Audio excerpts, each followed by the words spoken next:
মানুষের জানমাল সাউন্ডটা তো ক্লিয়ার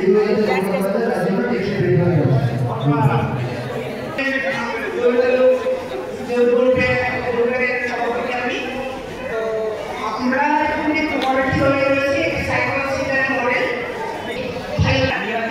বাথরুমে গেছি আমি দাঁড়িয়ে থাকবো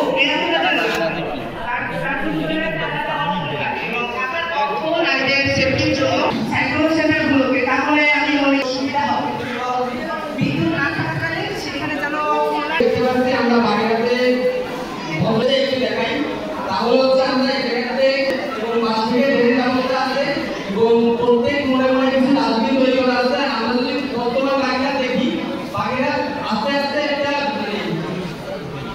ডাস্টবিনের অভাবে বা একটা বস্ত্র ব্যবস্থাপনা ডাম্পিং প্লেসের অভাবে বাগেরহাটের কি অবস্থা হচ্ছে। আমাদের ময়লা ফেলা লাগছে বাগেরহাটের প্রাণকেন্দ্র বয়স্কদের সামনে, আশাবাদী মাধ্যমিক বিদ্যালয়ের সামনে এবং মিঠাপুকুর যে মিঠাপুকুরে হচ্ছে প্রতিদিন 500 প্লাস মানুষ গোসল করে এবং খাবার পানি সংগ্রহ করে। তো আসলে